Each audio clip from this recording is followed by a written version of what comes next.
New Year's Eve, the most exclusive restaurant in Manhattan. And Rachel Carter, billionaire CEO, face of Fortune's cover 3 times running, was being told there was no table for her. "I'm sorry, ma'am, we're fully booked." Around her, champagne glasses clinked, couples embraced, families laughed. Everyone had somewhere to be someone to hold. She turned toward the exit when a movement caught her eye. A black man at a corner table near the window rose from his seat. Beside him, a little girl with braided hair looked up. He met Rachel's gaze and waved her over. A stranger, inviting her to stay. 3 hours earlier, Rachel Carter had been on a conference call with investors in Singapore, London, and Sao Paulo simultaneously. She had closed a $2 billion acquisition without raising her voice. Her name commanded respect in boardrooms across 4 continents. Now she stood in the lobby of La Maison Elise, Manhattan's most coveted dining destination, being told that none of that mattered. "Perhaps you didn't hear me," Rachel said, keeping her voice measured. "I'll pay triple the price. 4 times. Name your number." The maitre d', a slender man with silver temples and an apologetic smile, shook his head. "I understand, Ms. Carter, and I truly wish I could accommodate you, but every table is reserved. It's New Year's Eve." She knew that. Of course she knew that. What she hadn't anticipated was that the restaurant where she'd hosted countless business dinners, where the staff knew her preferences down to the exact temperature of her sparkling water, would have no room for her on the one night she came alone. Her assistant Rachel had left early to catch a flight home to Chicago. Her driver had requested the holiday off weeks ago, and Rachel had approved it without thinking.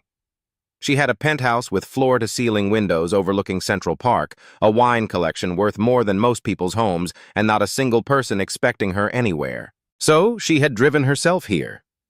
For the first time in years, she had gotten behind the wheel of her own car, a sleek black Mercedes she barely remembered purchasing, and navigated through holiday traffic like any ordinary person. She had told herself it was an adventure, a change of pace. She had not told herself it was loneliness. That word did not exist in her vocabulary. "I see," Rachel said to the maitre d'. Her reflection stared back at her from the polished marble walls. Immaculate makeup, a charcoal cashmere coat that cost more than most monthly salaries, perfect posture. "Thank you for your time." She turned and walked toward the exit, her heels clicking against the floor with measured precision. Around her, the restaurant hummed with life. A couple in their 60s held hands across a candlelit table. A young family with 2 children laughed over shared plates of pasta. A group of friends raised glasses in a toast, their faces bright with the promise of midnight. She was surrounded by warmth, yet utterly alone. The thought surfaced unbidden, and Rachel pushed it down with practiced efficiency. She had built a company from nothing. She had graced the cover of Forbes, Fortune, and Time. She answered to no one, needed no one. And yet, when she reached the door, she allowed herself one final glance back. A mistake. Because that was when she saw him. Carlos Brooks had not planned to come here tonight. 3 years ago, this restaurant had been his and Naomi's place. Not for regular dinners, they couldn't afford that, but for the moments that mattered. Their 5th anniversary. The night they found out she was pregnant with Sophia. New Year's Eve, when they would dress up, splurge on the tasting menu, and pretend for one evening that they were the kind of people who did this all the time. The last time they'd been here together, Naomi had been in remission. They had celebrated with champagne and hope, believing the worst was behind them. 4 months later, she was gone. He had avoided this place ever since. Too many ghosts, too much of her in every corner. But Sophia had asked. His 7-year-old daughter, who remembered her mother only in fragments, a laugh, a lullaby. The smell of lavender lotion, had looked up at him last week with those big brown eyes and said, "Daddy, can we go to Mommy's special restaurant so she knows we still remember?" How could he say no? So here they were, seated at a corner table near the window, the same spot where he and Naomi had always sat. Sophia wore her favorite purple dress, the one with tiny silver stars. In her lap, she held a drawing she'd made that afternoon, 3 stick figures holding hands. Carlos on the left, Sophia in the middle, and Naomi floating on a cloud above them, a halo of yellow crayon around her head. "Daddy, look," Sophia said, pointing across the room. "That lady is sad." Carlos followed his daughter's gaze. Near the entrance, a woman in an expensive coat was speaking with the maitre d'.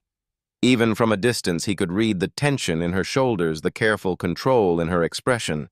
He recognized her vaguely, one of those faces you saw on magazine covers at the grocery store checkout. "Maybe she's just tired, sweetheart." Sophia shook her head, her braids swinging. "No, she's sad. Like the kind of sad where you smile but your eyes don't." Carlos watched the woman turn and walk toward the door.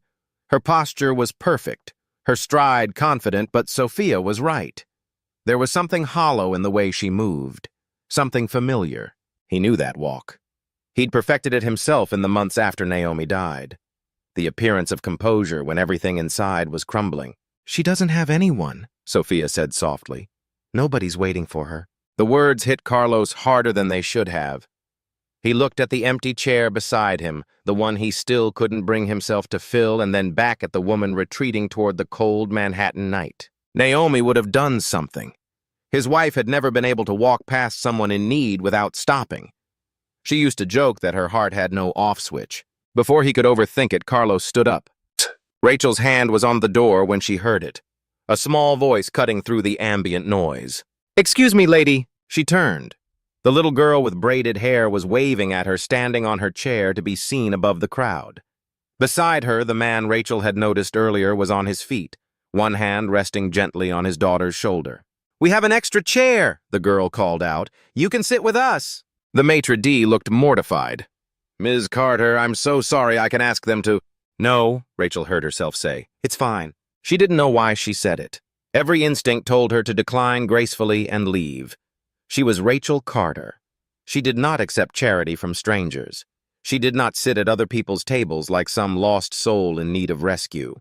But the little girl was still smiling at her. And the man, her father, clearly had an expression that held no pity.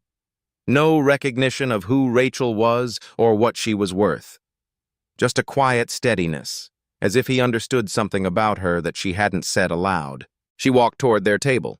"I'm Carlos," the man said, extending his hand. His grip was warm and firm. "This is my daughter, Sophia."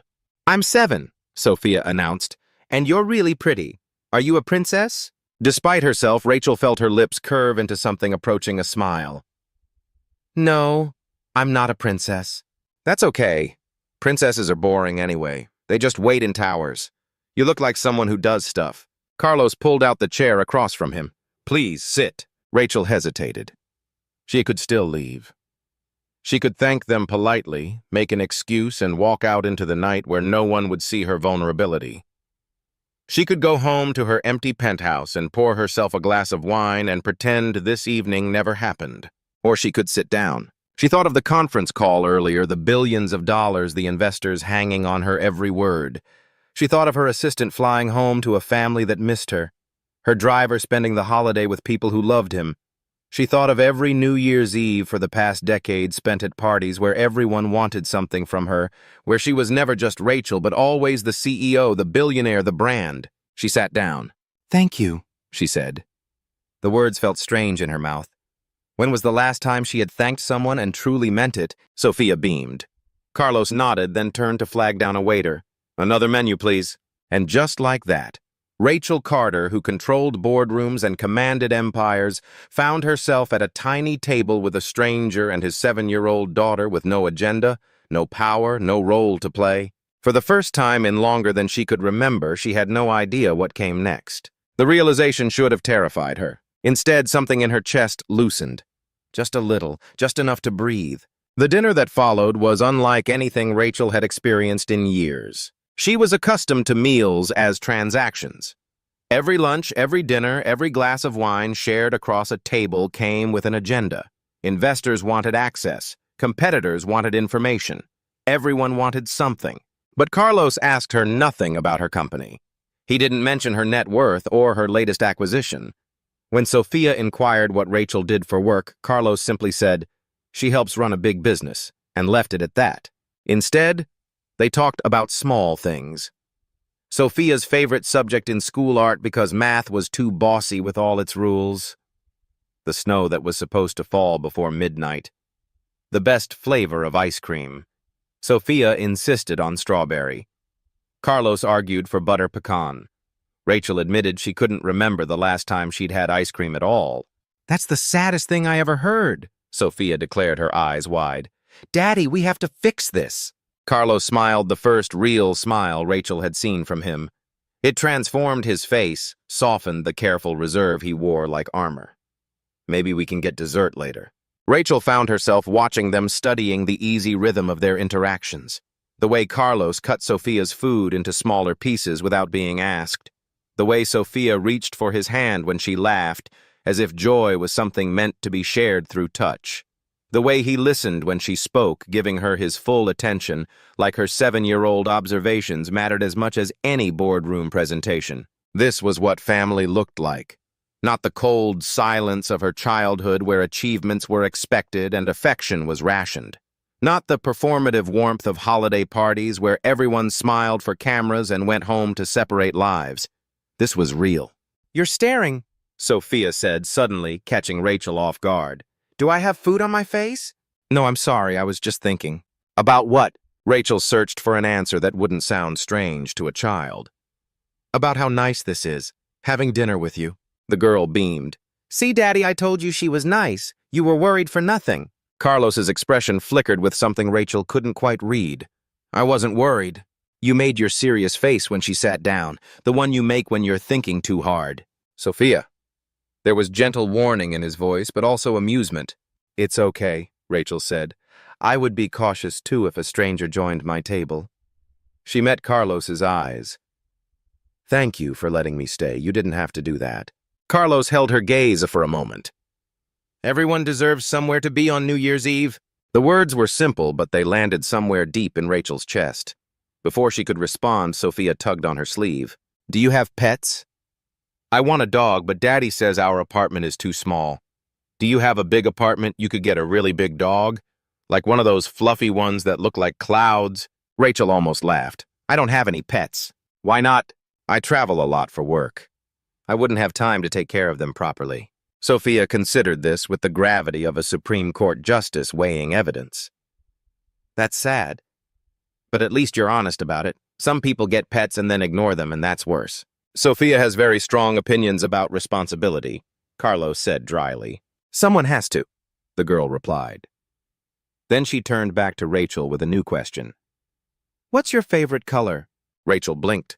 No one had asked her that in decades. Ocean blue, she said finally. The color of the sea on a calm day. That's pretty. Mine is purple, obviously. Sophia gestured at her dress. Then her expression grew thoughtful. Do you cry a lot? Sophia, Carlos said, his tone sharper now. That's personal. It's okay. Rachel looked at the little girl, at her open, curious face, and felt something crack inside her. No, I don't cry much. Sometimes I want to, but I can't. Sophia nodded solemnly. Mommy used to say that grown-ups who don't cry are holding their sadness inside. She said if you don't let it out, it stays stuck in your chest forever. Carlos's jaw tightened, and Rachel saw him look away. But Sophia continued matter-of-fact. Mommy cried sometimes. She said it was like rain for the heart. It washes things clean. Rachel didn't know what to say. She looked at Carlos, at the grief still visible in the lines around his eyes, and then back at this remarkable child who spoke about her dead mother with such simple wisdom. Your mother sounds like she was very wise, Rachel said softly. She was, Carlos said, his voice quiet. She really was. When midnight came, the restaurant erupted in cheers. Champagne corks popped. Strangers embraced. Somewhere, a jazz band played the opening notes of Auld Lang Syne. Sophia stood on her chair and threw her arms around Carlos's neck. Happy New Year, Daddy. He held her tight. His eyes closed, and Rachel saw something raw flash across his face. Grief and love tangled together so tightly they had become the same thing. Then Sophia turned to her. Happy New Year, Miss Rachel? Before Rachel could react, small arms wrapped around her shoulders. The hug was brief and fierce, the way only children hug without reservation, without calculation. When Sophia pulled back, Rachel's throat felt tight. Happy New Year, she managed. Carlos extended his hand across the table. Happy New Year, Rachel. She took it. His palm was warm, his grip steady. And for one suspended moment as the old year died and the new one began, Rachel Carter felt something she hadn't felt in decades. Hope. She told herself it was a one-time thing, a strange, beautiful accident that couldn't happen again. But 3 days into January, she found herself walking through Central Park on her lunch break, something she never did. And there they were. Carlos pushing Sophia on a swing, both of them bundled against the cold, their laughter carrying across the frozen air. Sophia spotted her first. "Miss Rachel?" There was no graceful way to pretend she hadn't seen them. And if she was being honest with herself, something she was trying to do more often, she didn't want to. "Hello, Sophia, Carlos." He looked surprised, but not displeased. "Out for a walk?" "Apparently." She gestured vaguely at the park around them. "I don't do this often." "You should. Fresh air is good for the soul." "Come push me." Sophia jumped off the swing. "Daddy's arms are getting tired." And somehow Rachel, who had meetings to attend and emails to answer and an empire to run, spent the next hour in a playground pushing a 7-year-old on a swing and learning the proper technique for building a snowball. It became a pattern. Coffee runs that, accidentally, coincided with Carlos's schedule. Weekend afternoons at the park when Sophia had no school. Dinners that started as casual and became something Rachel looked forward to all week. She learned things about him in pieces. That he worked as an education consultant for community programs, helping at-risk youth find paths to college and careers. That he'd met Naomi in graduate school when they were both broke and idealistic, and certain they could change the world. That after she died, he'd considered moving back to Atlanta where his mother lived, but Sophia had begged to stay in the city where her memories of Mommy still lived. He didn't ask much about Rachel's past, but he listened when she offered fragments. The childhood in Connecticut, all manicured lawns and absent parents. The company she'd built from a small tech startup into a global giant. The way success had become a kind of trap golden handcuffs she'd fastened around her own wrists. "Do you regret it?" he asked one evening as Sophia napped on his couch and they sat in his small kitchen drinking tea. "Building what you built." Rachel considered the question. "I regret what it cost me, but I don't know if I could have been anyone else." Carlos nodded slowly. "I used to think that about grief. That it had to consume everything. That there was no room for anything else. And now..." He looked toward the living room where Sophia's sleeping form was visible, her arm around a stuffed elephant. "Now I think maybe there's room. If I'm brave enough to make it." The first time Rachel overstepped, she didn't even realize she was doing it. Sophia had mentioned wanting art supplies, the really good kind, not the ones from the regular store.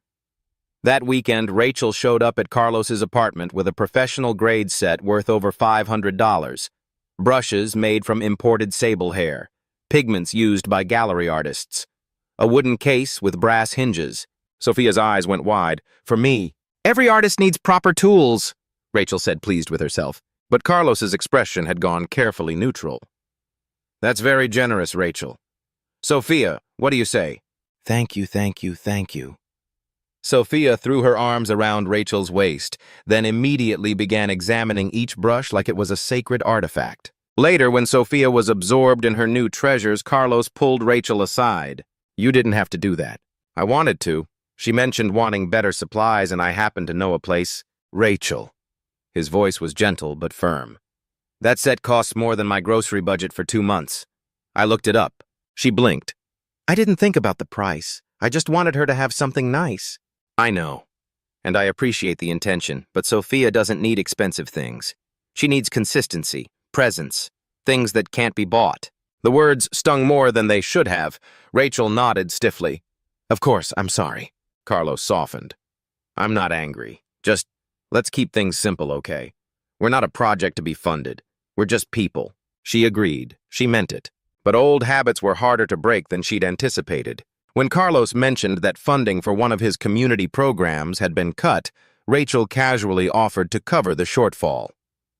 When Sophia's school sent home a flyer about an elite art camp, Rachel researched the application process and started drafting a recommendation letter. When Carlos's laptop died mid-project, a new one arrived at his door the next day with a note that said, "Just returning the favor for New Year's Eve." Each gesture came from a good place. Each one pushed Carlos further away. "I can't accept this," he said, standing in his doorway with the laptop box still sealed. "Rachel, this is a $3,000 computer. It's a tool for your work. You help kids find futures. You shouldn't be held back by outdated equipment. That's not the point. His jaw tightened. The point is that I didn't ask for this. I don't need you to solve my problems. I'm not trying to solve anything. I just want to help. Help! The word came out flat. Every time you help, it feels like you're trying to fix us, like we're broken and you're the one with the tools. Rachel felt heat rise to her cheeks. That's not fair. I care about you, both of you. Then care about us by being here, not by writing checks or sending gifts or pulling strings. Carlos ran a hand over his face, exhaustion replacing anger. I've spent my whole life proving I don't need handouts. I've worked for everything I have. When you swoop in with your money and your connections, it makes me feel like none of that matters, like I'm not enough on my own. The silence between them stretched tight as a wire. I didn't know, Rachel said quietly. I didn't think about how it would feel to you. I only thought about what I could give. Carlos's expression shifted, something like sympathy or maybe recognition. I know, but that's the problem. You're so used to giving things that you don't know how to just be. She had no response to that, because he was right. Rachel tried to change. She stopped offering money, stopped buying gifts, stopped solving problems that weren't hers to solve. She learned to sit with Sophia and simply color without suggesting better techniques or premium paper. She learned to listen to Carlos talk about his work without proposing funding solutions or corporate partnerships. It was harder than any negotiation she'd ever conducted. Every instinct screamed at her to contribute to add value to justify her presence with tangible offerings. Sitting still felt like failure, but slowly something shifted. One evening, Carlos looked at her across his kitchen table, the same table where they'd shared a dozen meals by now, and said, "This is nice, just this. And Rachel realized that for the first time in her life, she was learning that being present was enough. The photo appeared on a gossip site in early March. Rachel and Carlos at the park. Sophia between them, all three laughing at something off camera. The headline read, "Tech Billionaire's Secret Romance, Rachel Carter Spotted with Mystery Man and Child." The comments were predictable. Speculation about who Carlos was, whether the child was Rachel's, whether this was a scandal in the making.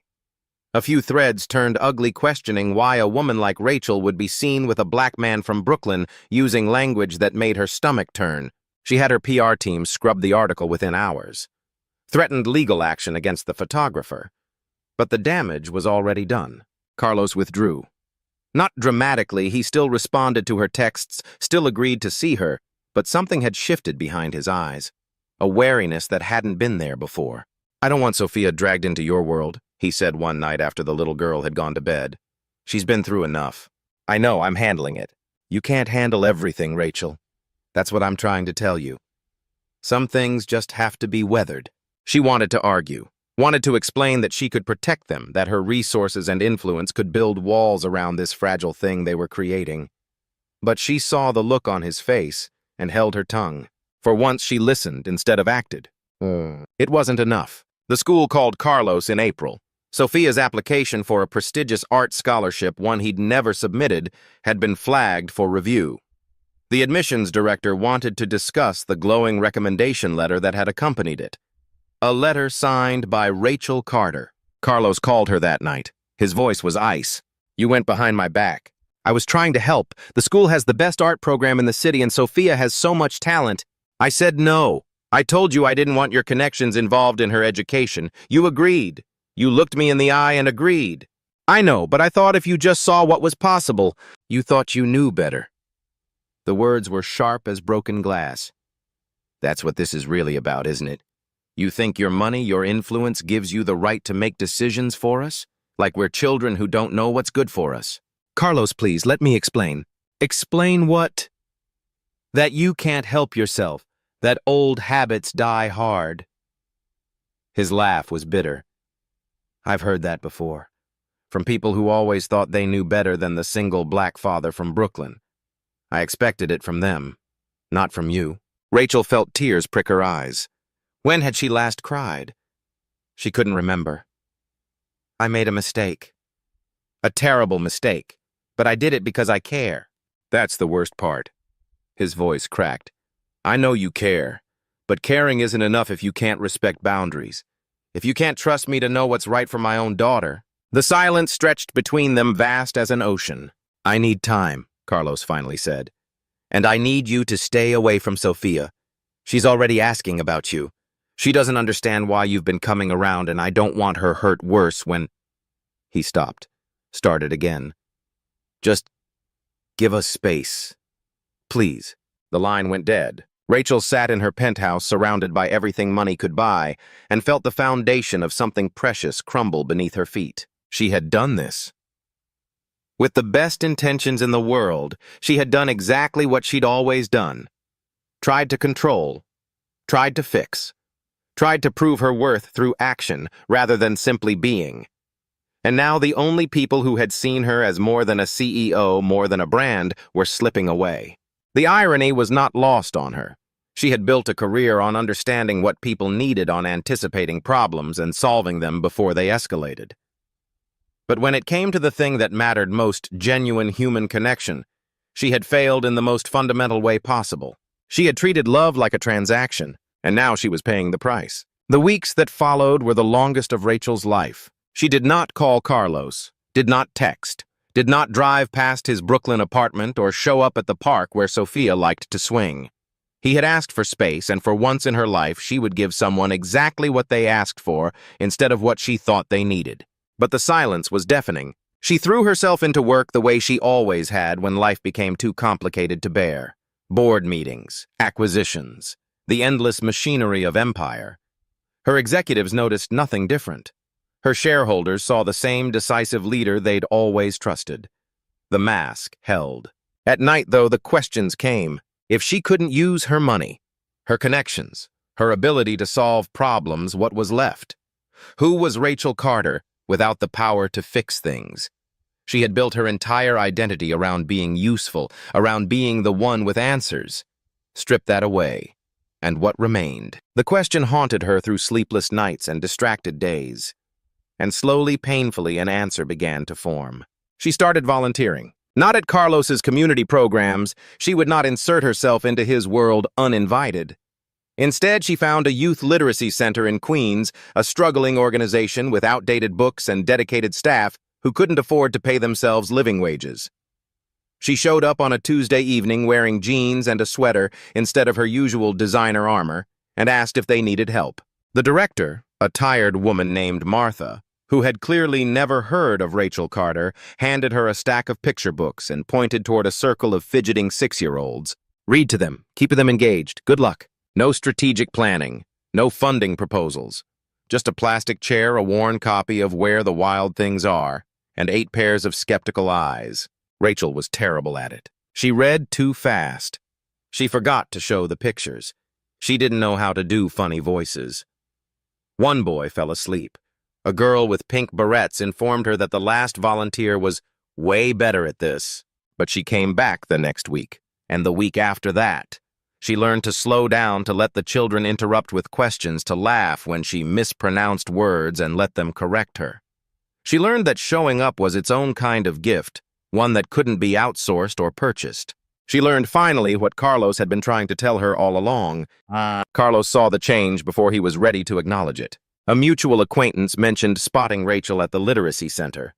A colleague shared an article about how the tech billionaire had been quietly volunteering for months without any press coverage or tax-deductible fanfare. He told himself it didn't matter. People didn't change. Not really, but Sophia wouldn't let him forget. "When is Miss Rachel coming back?" she asked at breakfast. "Is Miss Rachel mad at me?" she wondered at dinner. "I want to show Miss Rachel my new painting," she announced at bedtime, holding up a watercolor of a sunset that she'd made with the expensive brushes still sitting in their wooden case. Carlos didn't know how to explain adult complications to a 7-year-old. He tried saying that sometimes friends need time apart. Sophia asked why. He tried saying that grown-ups make mistakes. Sophia asked if mistakes meant you couldn't be friends anymore. He had no good answer. One night in September, as Carlos tucked her into bed, Sophia handed him a new drawing. He looked at it and felt his breath catch. 4 figures this time. Carlos on the left, tall and steady. Sophia in the middle, grinning in purple crayon. Naomi floating on a cloud above them, the same yellow halo she always drew. And beside Carlos, holding his hand, stood a woman with brown hair and a blue dress. "That's Miss Rachel," Sophia said, pointing. "I put her next to you because she makes you smile. And Mommy's on the cloud so she can see that we're happy." Carlos stared at the drawing. His daughter had seen something he'd been refusing to admit, that his resistance wasn't just about protecting Sophia. It was about protecting himself. From hope. From the possibility of losing someone again. "Daddy." Sophia's voice was small. "Mommy would want you to be happy, right?" He pulled her into a hug, blinking hard. "Yeah, baby, she would."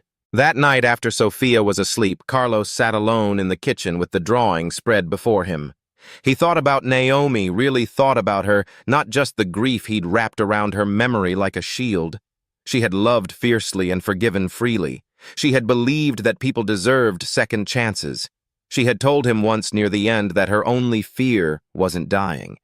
It was that he would stop living. He had promised her he wouldn't, but he had. For 3 years, he had hidden behind his role as Sophia's protector, convinced himself that keeping everyone at arm's length was the same as keeping his daughter safe. He had turned Naomi's memory into a wall instead of a window. Rachel had made mistakes, real ones. But she was trying to change, not to win him back, but because she'd finally understood something true about herself. He had watched her stumble toward that truth with the same determination she probably brought to boardrooms. It wasn't graceful. It wasn't perfect. But it was real. The letter arrived on the gray October morning. Carlos recognized the handwriting on the envelope, precise, elegant, unmistakably hers. He considered throwing it away unopened. Instead, he sat down at the kitchen table and read. "Carlos, I'm not writing to ask for another chance. I know I don't deserve one, and even if I did, that's not mine to ask for. I just wanted you to know that you were right. About everything. I spent my whole life believing that my worth came from what I could give: money, solutions, success. You showed me that presence matters more than presence, that listening is harder than fixing, that love isn't a transaction. I'm still learning. I volunteer now at a literacy center in Queens.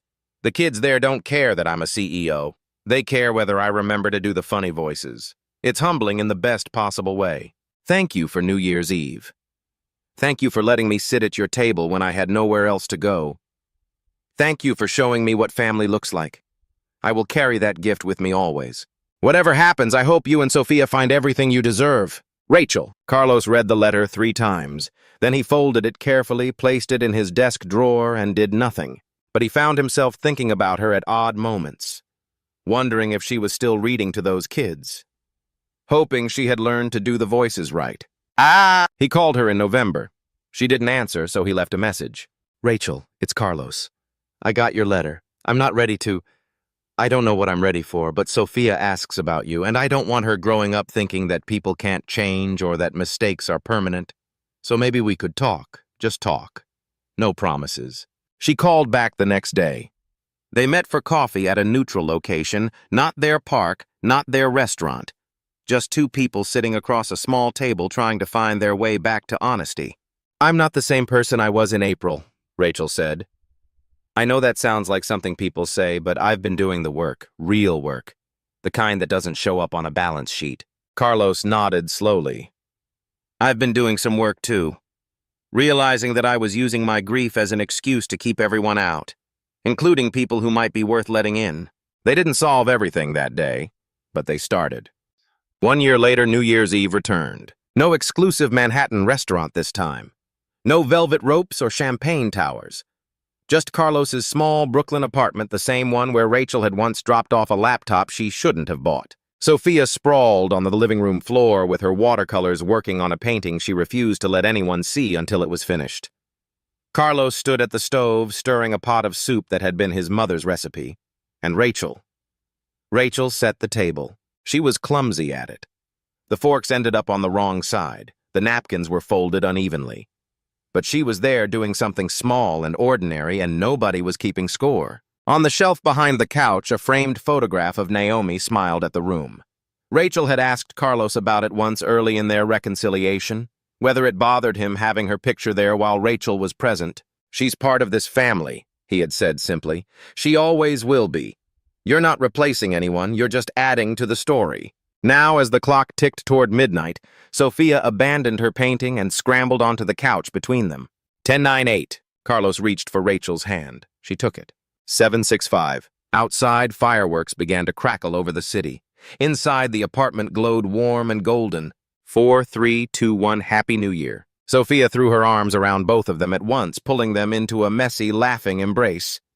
And Rachel Carter, who had spent decades measuring her worth in acquisitions and headlines and the cold certainty of control, felt something she had never expected to find. Enough. Not because she had earned it, not because she had bought it, but because she had finally learned to simply be present, imperfect, and uncertain in a room with people who accepted her anyway. She didn't know what the new year would bring. She didn't know if this fragile, precious thing would last a month or a lifetime. But for the first time, she didn't need to know. She just needed to be here. And she was.